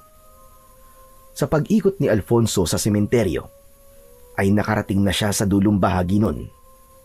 Nang sandaling yon, ay tuluyan na ngang kumagat ang kadiliman sa paligid. Bilog na bilog ang buwan at yun ang nagsisilbi niyang liwanag. Sa dulong bahagi ng lumang sementeryo ay isang malaking hukay sa lupa ang nakita niya. Sumilip siya roon at isang lagusan ang kanyang nakita. Nagkaroon siya ng hinala na yun ang hinahanap niya na pinagtataguan ng mga aswang na balbal. Hinugot muna ni Alfonso ang kanyang matalas na itak mula sa kaluban nito bago siya bumaba sa hukay at tinahak niya ang daan patungo sa lagusan. Nakayuko siya dahil hindi ganoon kataas ang lagusan. Habang lumilipas ang oras ay patindi ng patindi ang nakakasulasok na amoy na naaamoy niya. Doon niya na siguro na yun na nga ang lungga ng mga balbal. Sa dulo ng lagusan ay may isang napakalawak na espasyo. Sa isang sulok ay naroon ang katawan ng kanyang ninang Irene. Nilapitan yun ni Alfonso upang malaman kung ginalaw na ba yun ng mga balbal. Nagpasalamat siya sa Diyos dahil mukhang hindi pa ginagalaw ng mga balbal ang katawan ng ninang niya. May kilabot siyang naramdaman habang nakatingin sa bangkay, ngunit isinantabi muna niya yon. Hanggang sa may narinig si Alfonso na mabibigat na mga yabag ng paa na paparating. Inihanda niya ang kanyang sarili dahil malakas ang pakiramdam niya na mga balbal ang mga yon. Hindi nagtagal ay dumating na ang 4 na balbal na nagulat pa nang makita si Alfonso. Nakakatakot ang itsura ng mga yon.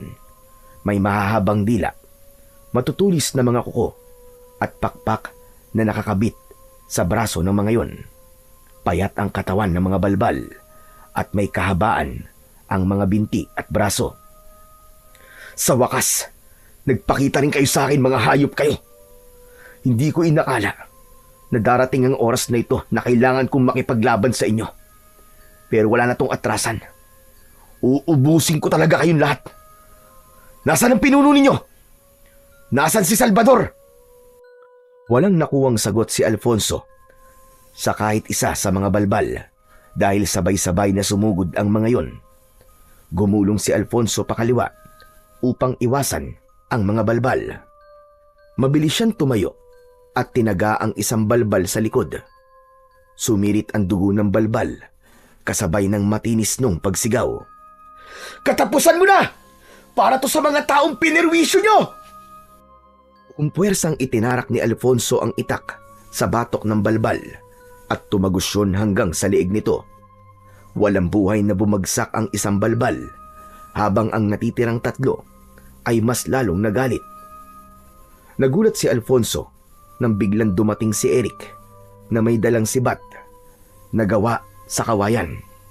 Napasigaw si Eric nang makita ang mga balbal. Diyos ko po! Kay papangit na mga aswang na to! Eric, anong ginagawa mo rito? Hindi ba sabi ko sa'yo, doon ka lang sa bahay? Ang kulit mo! Hindi ko kasi kaya na hayaan kang mag-isang makipaglaban dito, tol eh. Kaya inumbinsi ko talaga si Mang Ruel na payagan ako na sundan ka. Sumugod ang isang balbal papunta kay Eric. Hindi nakagalaw si Eric sa pagkabigla. Kaya naman, mabilis na tumakbo si Alfonso. Sinalubong niya ang balbal at sinaksak niya ito sa tapat mismo ng puso. Pagkahugot niya ng itak, ay ginilitan niya kagad yun sa leeg na agad nitong ikinasawi. Ang galing mo, bro! Yan ba walang experience sa pakikipaglaban? Huwag mo na nga akong binubola. Nakita mo na, hindi ka makagalaw kapag aatakihin ka ng balbal. Umalis ka na rito. Sige na, bilisan mo. Hindi ako aalis. Testing pa lang yun. Ngayon na talaga ako lalaban. Malakas na sumigaw si Eric at sinugod nito ang isang balbal. Pero nang malapit na si Eric sa balbal, ay umangil ng malakas ang balbal. Tumakbo pabalik si Eric at nagtago sa likod ni Alfonso. Tol! Galit na galit siya. Kung ayaw mong umalis, ay tumabi ka na lang. Sige na, kaya ko na to. Humakbang si Alfonso palapit sa dalawang balbal. Maigpit ang hawak niya sa itak at hindi niya inaalis ang tingin sa kanyang mga kalaban. Nang sabay na sumugod ang mga balbal, ay sinalubong yun ni Alfonso. Tinaga niya sa balikat ang isa. Yumuko siya at sinaksak niya ang isa sa tiyan. Eric! Akin ang sibat mo! Dali! Ibinato ni Eric ang sibat kay Alfonso at matagumpay niya yung nasalo. Tumiim ang bagang ni Alfonso at buong puwersa niyang itinarak ang sibat sa leeg ng isang balbal. Ang natitirang balbal ay tila natakot, kaya sinubukan pa nitong tumakas. Palabas na sana sa lagusan ang balbal, pero ibinato rito ni Alfonso ang itak at tumusok yun sa likod ng balbal. Padapang bumagsak sa lupa ang balbal. Nilapitan ni Alfonso ang balbal at hinugot niya mula sa likod nito ang matalas na itak. Tinapakan niya ang likod ng ulo ng balbal. Napakarami niyong kinuwang buhay. Pati mga nananahimik na mga patay ay nilalapastangan niyo. Ang mga kagaya niyo ay hindi dapat nabubuhay dito sa mundo. Ngayon, sabihin mo sa akin kung nasan si Salvador. Nagpumiglas ang balbal at naramdaman ni Alfonso na wala itong balak na sagutin ang tanong niya. Kaya tinapos na niya ang buhay nito sa pamamagitan ng pagtarak ng itak sa likod ng ulo nito. Tuwang-tuwa na lumapit si Eric kay Alfonso. Kulang na lang ay magtatatalon ito sa labis na kasiyahan. Grabe, tol! Napakaastig mo! Tingnan mo! Pinatay mo yung 4 na balbal nang ikaw lang mag-isa! Hindi ko yan magagawa kundi ko suot itong anting-anting na ipinamana sa akin ng lola Sabel ko. Ito ang nagbigay sa akin ng tapang at lakas na kailangan ko. Pero hindi pa tapos ang laban na to. Ano? Ang ibig mo sabihin? May iba pang balbal dito sa lugar nyo? Meron pa. Si Salvador. Siya ang pinuno ng mga angkan ng balbal dito sa amin. Kailangan ko siyang mapatay. Dahil kapag nagawa ko yun, ay mawawalan na ng lakas ng loob na umatake ang iba pang balbal na kabilang sa angkan niya.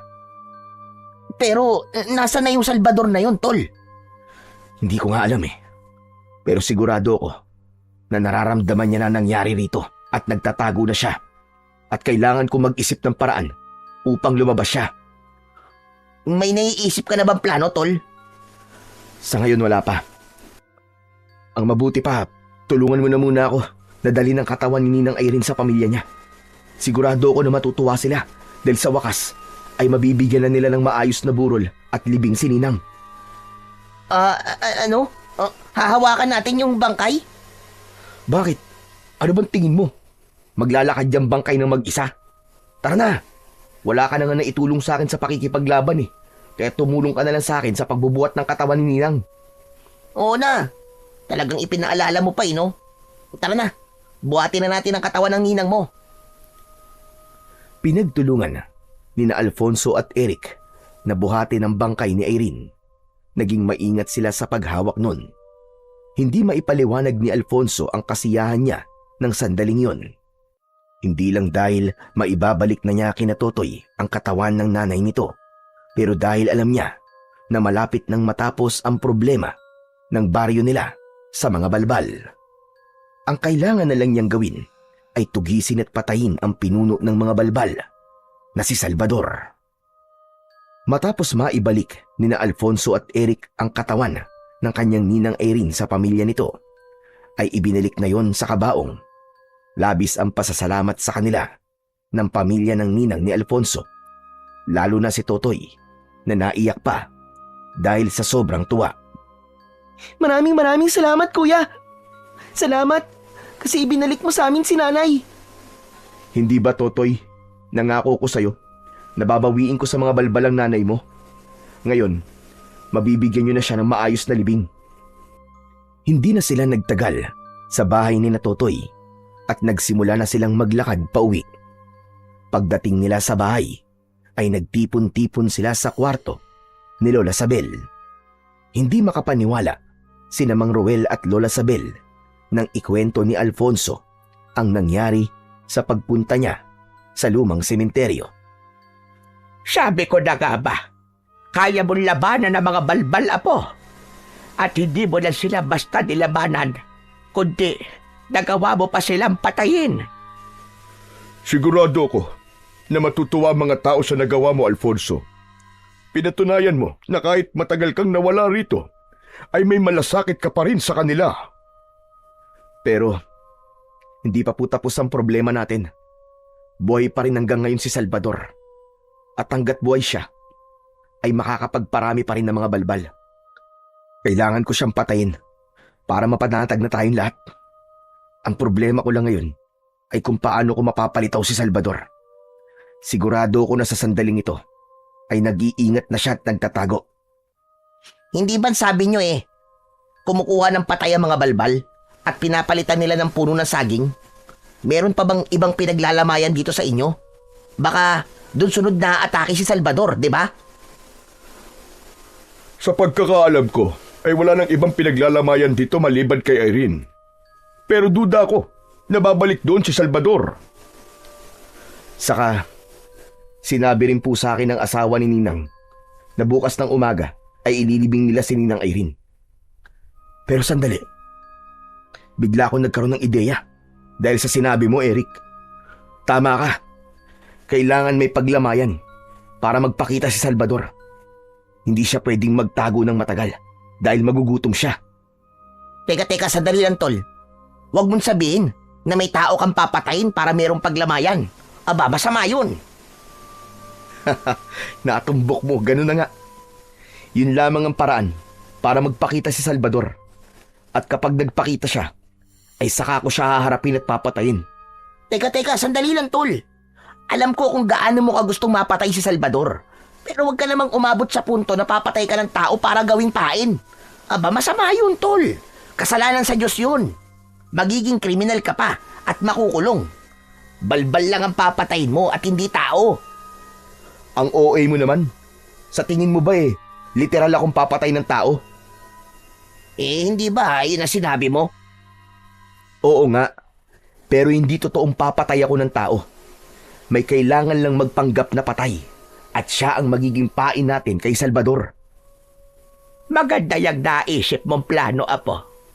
At sa tingin ko, ay alam ko na kung sino ang dapat na magpanggap na patay para talagang magpakita na si Salvador. Sino po, Lola Sabel? Sino pa? Kundi ako. Nay, ano ba yung sinasabi nyo? Hindi ako pumapayag na ikaw ang dapat na ipain kay Salvador. Matanda na kayo at masyado yung delikado. Ako na lang ho. Ako na lang ang ipain nyo sa balbal na yon. Roel, alam niyo kung gaano kagalit si Salvador sa akin.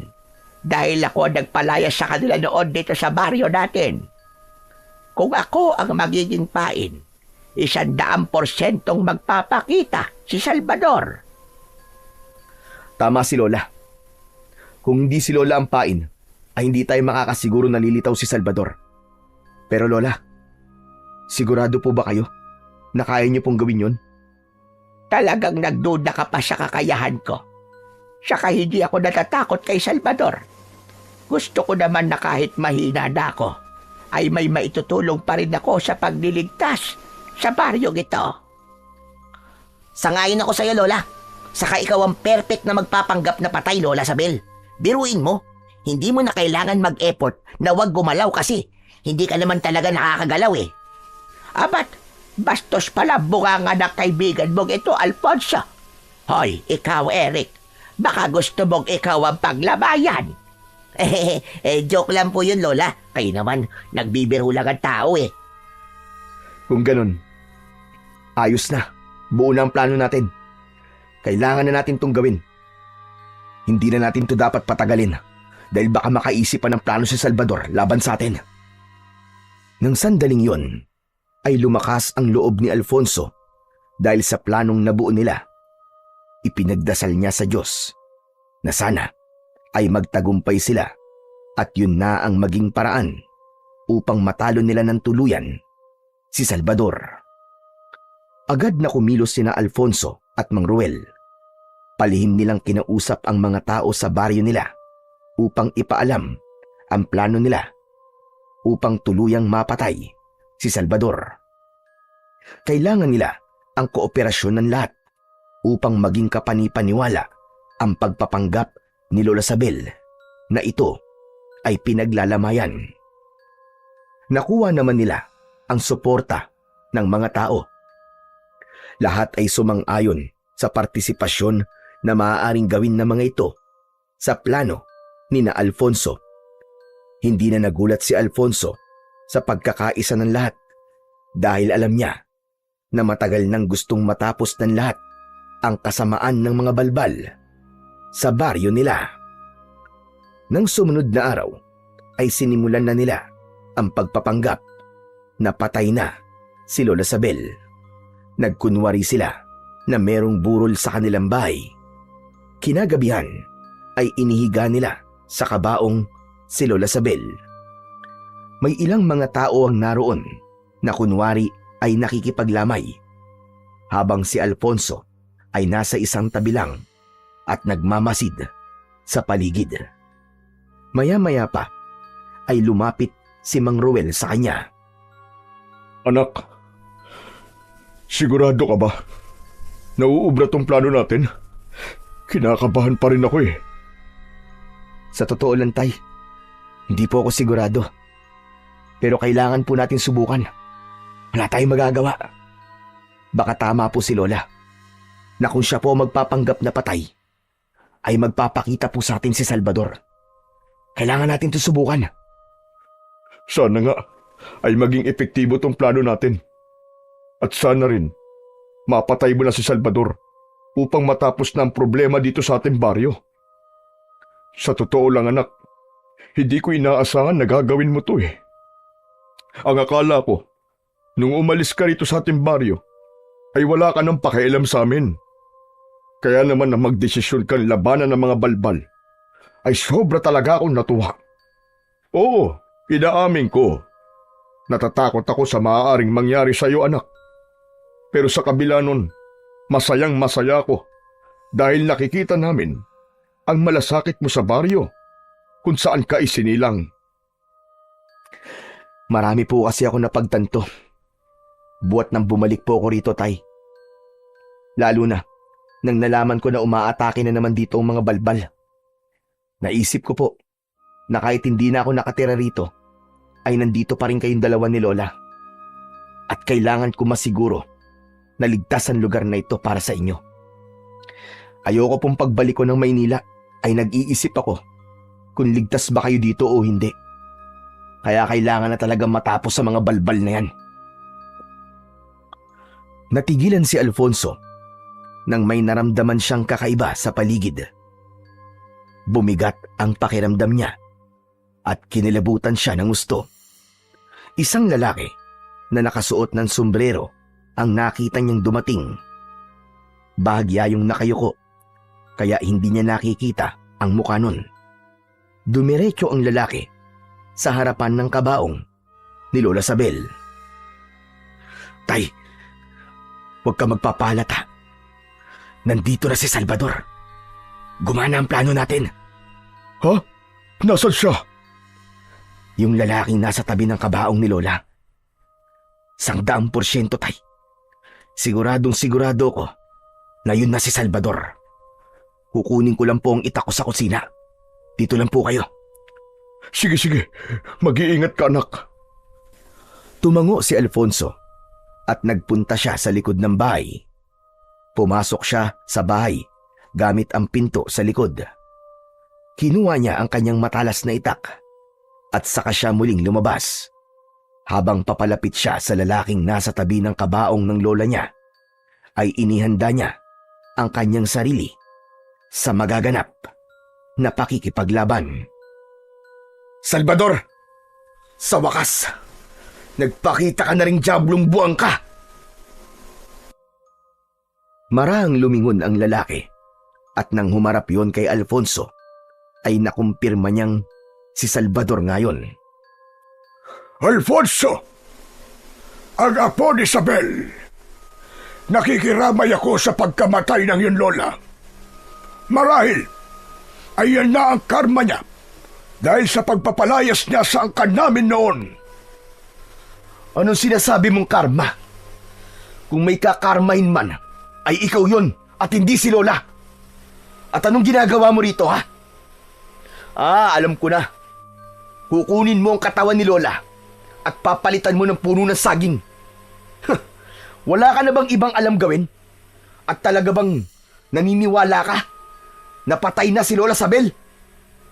Teka, anong ibig mo sabihin? Gunggong, hindi pa patay ang lola ko.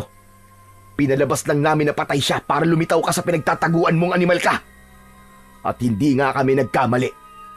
Tignan mo, at nandito ka na parang isang gutom na aso.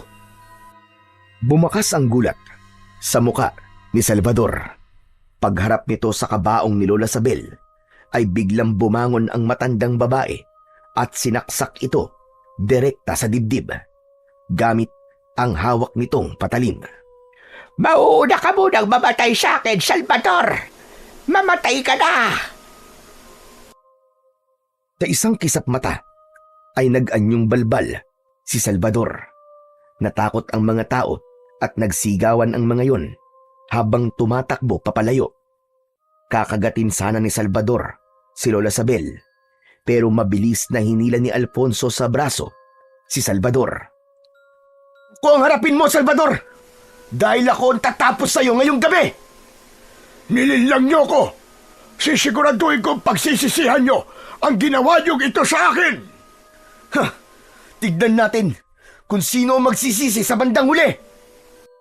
Ngumisi si Alfonso at inihanda niya ang kanyang sarili sa pakikipaglaban. Mabilis na sumugod si Salvador kay Alfonso. Nang malapit na ang pinuno ng balbal sa kanya, ay bigla yung nawala sa kanyang paningin. Luminga siya sa paligid at hindi niya nakita kung nasaan ang kanyang kalaban. Ninong hinahanap mo? Nandito ako! Pagtingala ni Alfonso, ay nakita niya ang aswang na balbal na mabilis na bumubulusok paibaba. Agad namang naiwasan ni Alfonso ang balbal at nang lumapat sa lupa ang mga paa nito, ay sinugod siya nito. Muntik nang tamaan si Alfonso ng matutulis na kuko ng balbal. Mabuti at nagawa niyang umatras. Mabilis ka, pero mahina ka, Salvador. Ngayon, ako naman! Tumakbo si Alfonso papunta kay Salvador. Malakas siyang sumigaw, sabay taga sa balikat nito. Malakas na napasigaw ang pinuno ng mga balbal na si Salvador, pero hindi pa rin ito sumuko. Sinunggaban nito si Alfonso at parehas silang natumba sa lupa. Nasa ibabaw ni Alfonso ang balbal. Lumabas ang mahaba nitong dila at pumulupot yun sa leeg ni Alfonso. Naramdaman ni Alfonso ang unti-unting paghigpit ng dila sa leeg niya. Gamit ang itak ay pinutol niya ang dila ng balbal. Tumalon ang balbal palayo habang walang tigil ang pag-agos ng dugo sa bibig nito. Mas lalong nagalit ang balbal. Lumipad yun at saka mabilis na sumugod kay Alfonso habang nakaumang ang matutulis nitong mga kuko. Hindi inalis ni Alfonso ang tingin niya sa balbal. Gamit ang itak ay sinibat niya ang balbal. Dumiretso ang itak sa bunganga ng balbal at tumagos yun sa likod ng ulo nito. Malakas na bumagsak ang balbal sa lupa. Nilapitan ni Alfonso ang balbal at maras niyang hinugot sa bibig nito ang kanyang matalas na itak. O ano? Ngayon mo sabihin sa akin, Salvador, sino ang nagsisisi sa ating dalawa? Oo nga pala, hindi ka na makakapagsalita dahil wala ka ng dila, animal ka! Unti-unting nawalan ng buhay ang mga mata ni Salvador hanggang sa huminto na rin ang paghinga nito.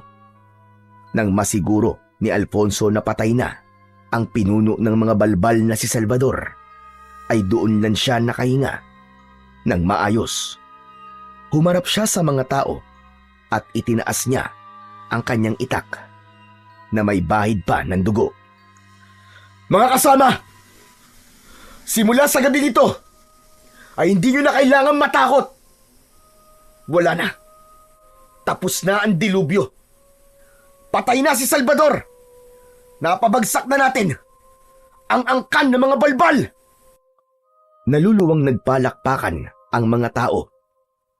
Masayang lumapit sina Eric at Mang Ruel kay Alfonso. Anak! Anak, nagtagumpay ka! Ang galing mo! Maraming salamat, anak, dahil pinalaya mo kaming lahat sa takot na matagal nang bumihag sa amin. Grabe ka, tol. Ang astig mo talaga. Saka kahit galos, ay hindi ka man lang nagkaroon. Para kang action star sa mga galawan mo, tol.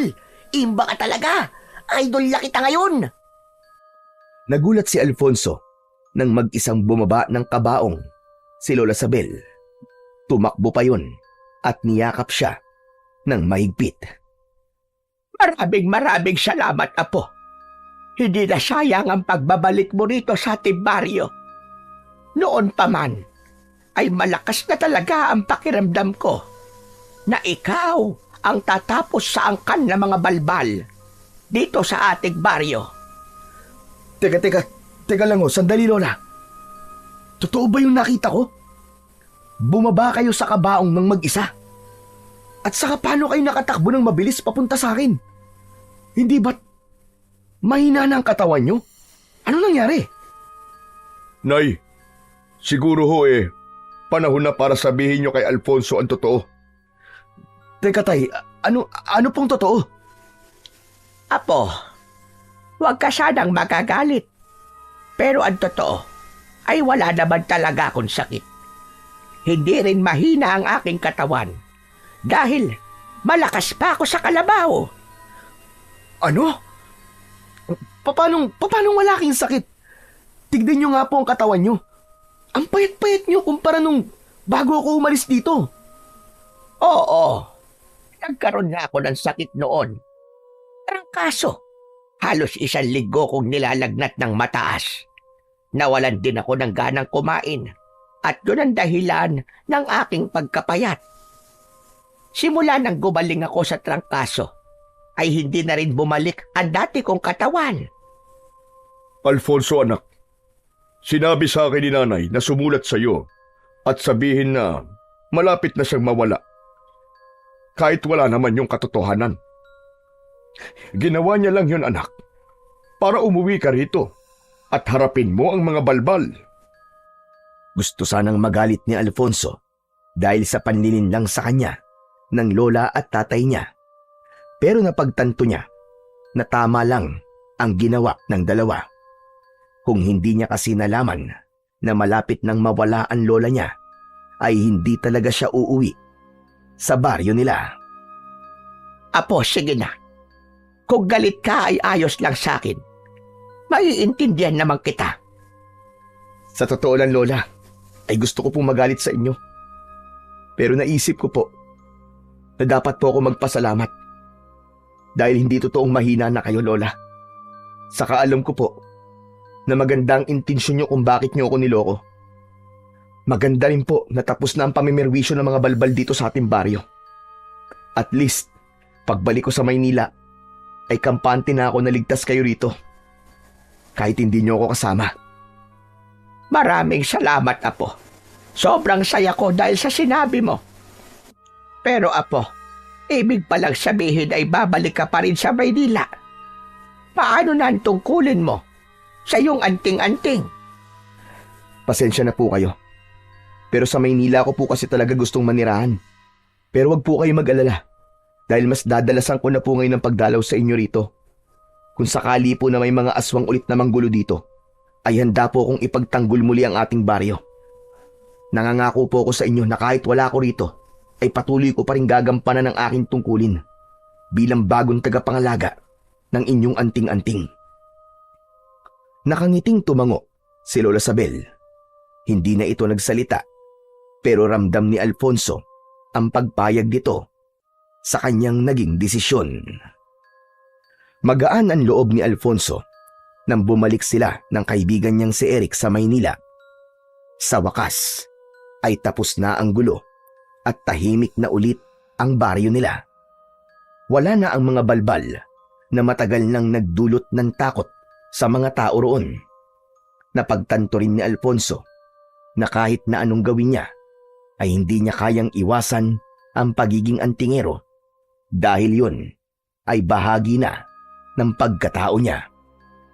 Nangako siya sa kanyang sarili na sa oras na muling may panganib na dumating sa kanilang baryo, ay handa siyang muling bumalik doon upang muling makipaglaban. Batid niyang ang kapalaran niya ay ang maging tagapagtanggol laban sa mga nilalang ng kadiliman.